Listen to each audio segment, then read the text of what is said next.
Hello and welcome to Product Spotlight. My name is John and today we're looking at an HO scale Thrall 86-foot high cube double plug door boxcar. This model comes from Scaletrains and it's part of their Rivet counter series. Looking at Scaletrains' website, I see that at the time of this recording, these models have a list price of $55.99. This model comes packed in a two-piece clamshell. It has special instructions that go along with the additional parts.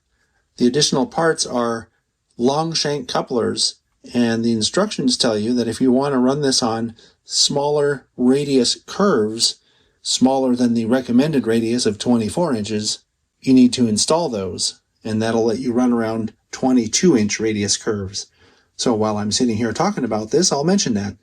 The manufacturer's recommended radius is 24 inches with a minimum radius of 22 using the long shank couplers.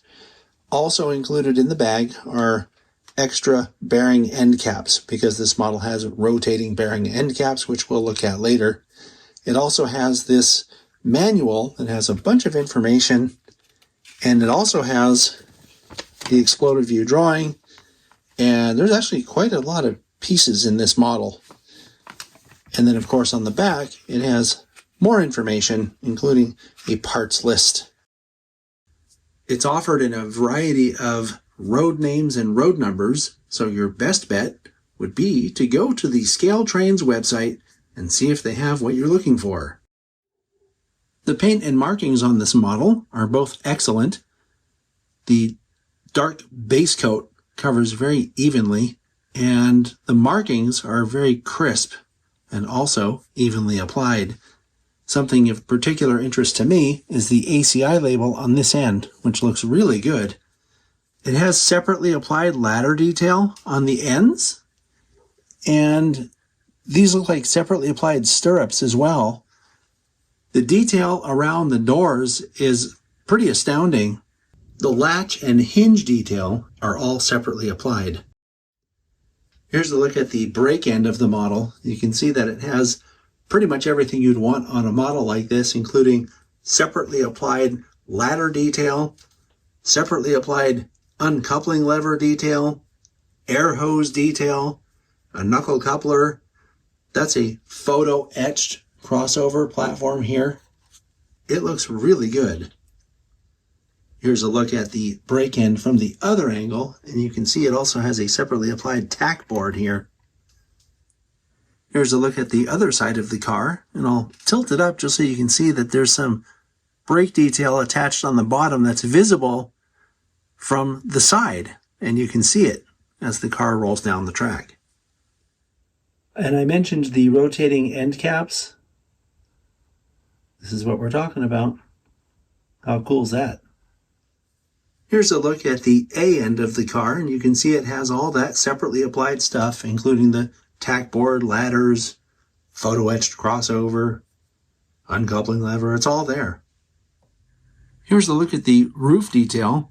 There's not a whole lot of detail there, but it does have this pattern, and I can never remember the name of that pattern.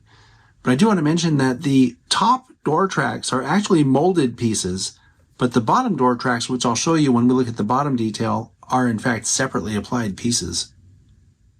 Here's a look at the detail on the bottom of the model. I mentioned just a minute ago that I wanted to show you how the door tracks are separately applied, and you can see a little bit of light shining through here, showing how they stand off of the body.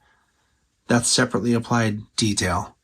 Also looking at the bottom, you can see all the brake rigging. Now it's a little hard to see because it's black on black detail, but I'm talking about things like this line here, a bunch of rigging and little reservoir here. I think that's a triple valve over here.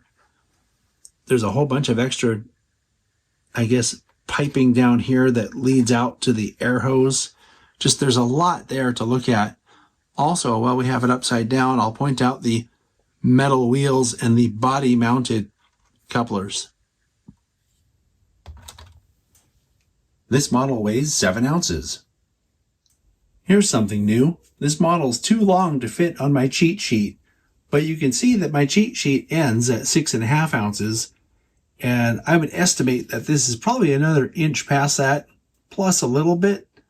So I'm going to say that the NMRA's recommended weight for this model is probably a little over 7 and a little under 7.5 ounces. I think Scaletrains has really outdone themselves once again with this rivet counter model. It has every detail you could possibly want on a model like this, especially those end details.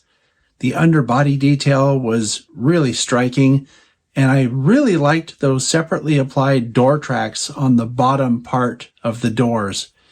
Just a solid release overall. Every time I see one of these, I'm impressed all over again. So great job, Scaletrains. I'll see you all next time.